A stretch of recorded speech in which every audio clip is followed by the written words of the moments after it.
Карманные лиры. Мы поставили перед собой задачу сделать простую, компактную, общедоступную лиру, которую будет легко взять с собой, которая будет проста в изготовлении и использовании, и при этом издавать приятный звук. И мне кажется, у нас получилось.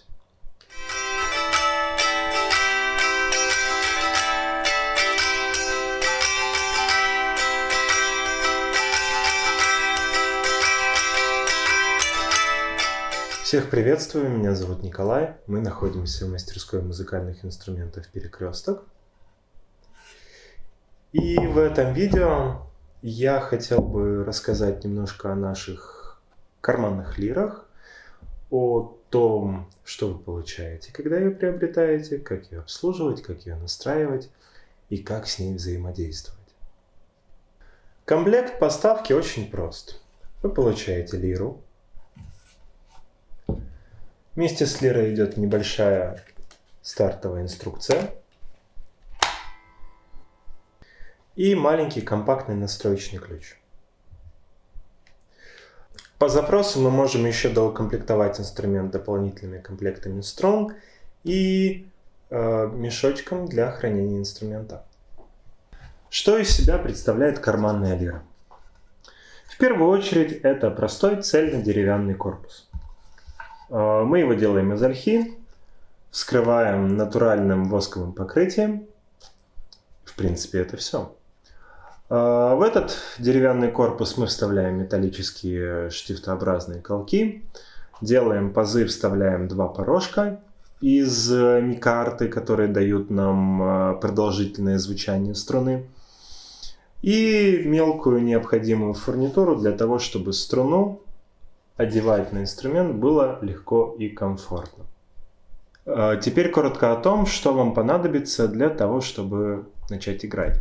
Когда вы получили инструмент, вы его распаковали, первое, что вам стоит сделать, как и со всеми музыкальными инструментами, которые вы получаете по почте, которые проделали долгий путь до вас, это достать инструмент из коробки и положить его вместо его потенциального хранения и оставить его там на сутки.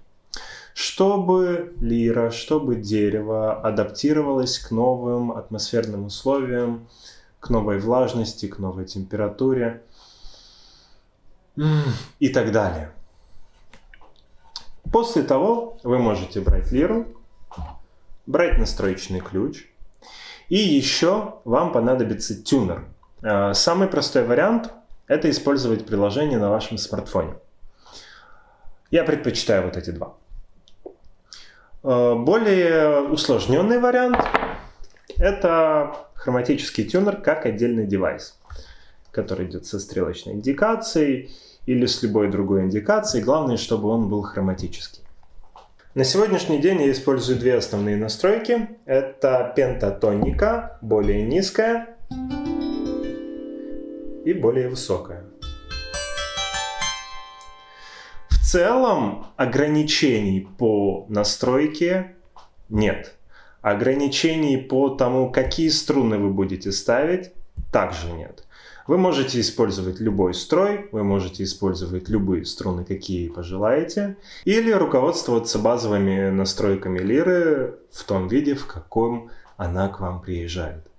В целом, пентатонический строй, он крайне универсален для любых импровизаций, для любых наигрышей, и он считается одним из самых приятных на слух, как для детей, так и для взрослых. Процесс настройки довольно прост. Берете лиру, берете тюнер, настроечный ключ одеваете на колок, на всю глубину.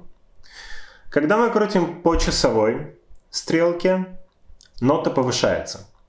Когда мы крутим против часовой стрелки, нота понижается.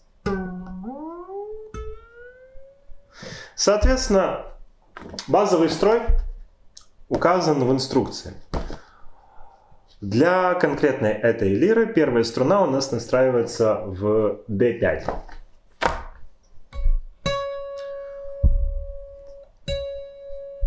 До диез. Вот мы приближаемся к D.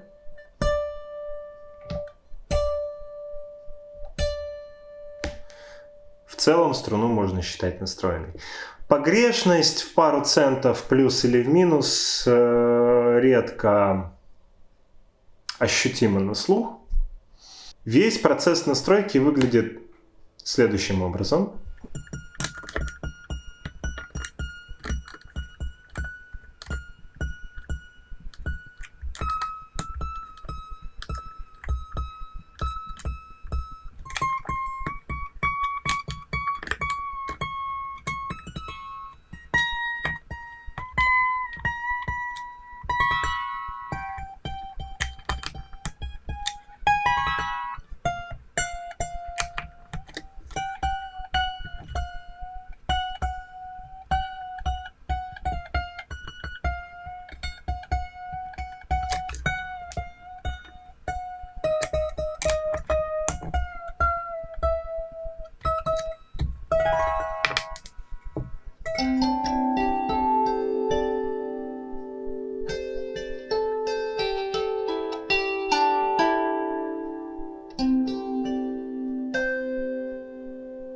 По дефолту каждая струна имеет примерно полтона хода наверх и сколько угодно тонов хода вниз. Это значит, что не меняя струны, вы можете повышать строй максимум на полтона выше, и то тщательно наблюдая за тем, как реагируют струны.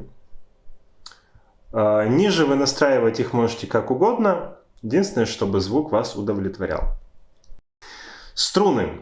Дополнительные струны вы можете всегда заказать у нас в мастерской. Или же вы можете использовать для этих лир гитарные струны для акустической гитары. Номер 1, 2, 3, 4. Для более высокой или более низкой настройки. Также сюда можно ставить нейлоновые струны с обмоткой от классической гитары. Можно ставить и чистые нейлоновые струны, но, на мой взгляд, они будут слишком тихо звучать. Или любые другие струны, которые вам только захочется. Как начать играть? Для начала просто возьмите лиру в руки и проведите пальцами по струнам.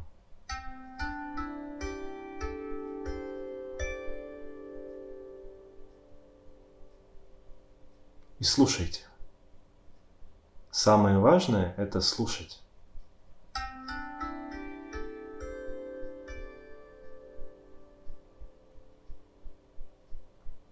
Соответственно, когда мы ведем от себя, мы ведем от самой низкой к самой высокой ноте.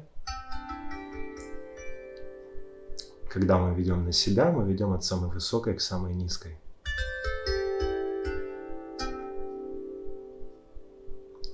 Потом, может, вам захочется какую-то струну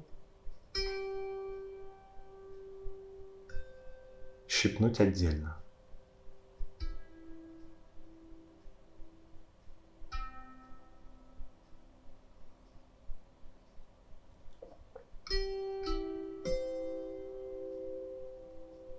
Это и есть, по сути, базовая основа импровизации, когда вы просто проводите без всяких правил, без всяких мыслей, без всяких ожиданий пальцами по струнам, слушаете звуки, и вдруг какой-то звук вам начинает нравиться больше других. Вам хочется, чтобы он сейчас звучал.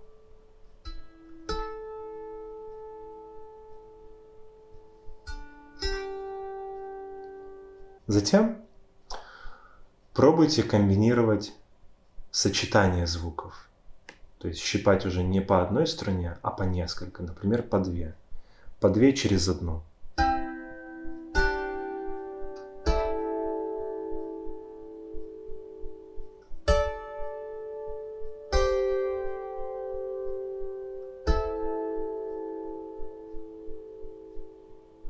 а потом по 2 через 2, чтобы между двумя струнами, которые вы щипаете, было еще 2 струны.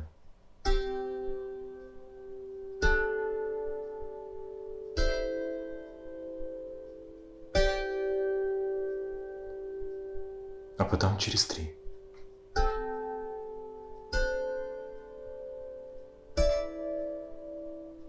А потом через 4. И тут мы понимаем, что тут у нас уже октава. Это одна и та же нота, просто находится на разных октавах. А потом вы можете брать 3 струны одновременно. И таким образом у нас уже появляется аккорд.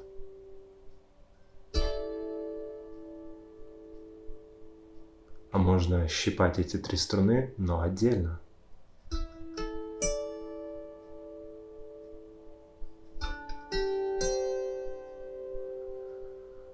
А можно комбинировать расстояние между этими струнами. И, допустим, между первой и второй струной, которую я щипаю, будет промежуток в 1 струну, а между второй и третьей промежуток в 2 струны. И наоборот. Таким образом у нас получаются разные аккорды. И вот такими вот комбинациями мы можем извлекать из лиры уйму самых разнообразных аккордов. Затем вы можете попробовать следующий уровень звукоизвлечения, когда вы проводите пальцами или плектром по всем струнам одновременно и просто приглушаете ненужные вам струны.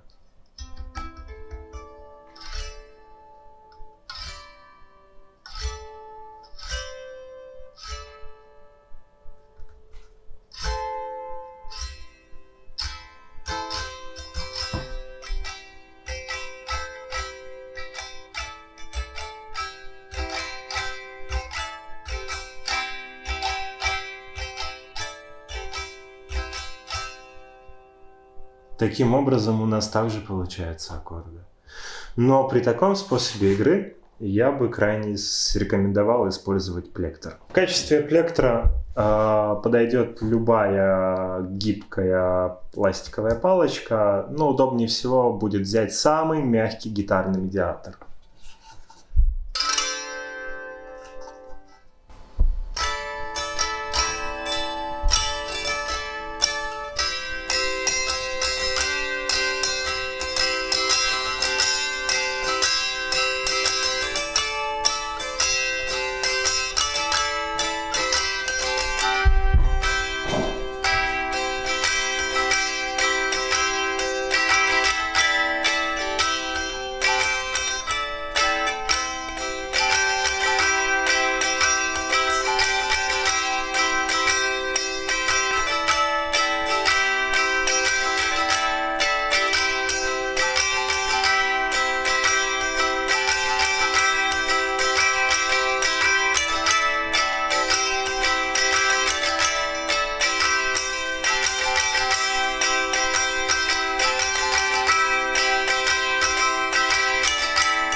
Как видите,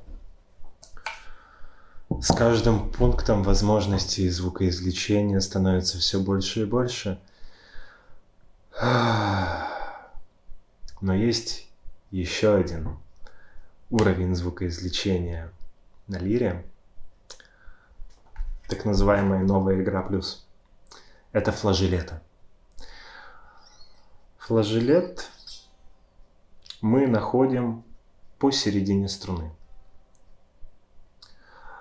Чтобы лучше понять, что это такое и как с этим работать, я рекомендую посмотреть видеоуроки гитарные, где рассказывается, как извлекать флажолеты на гитаре.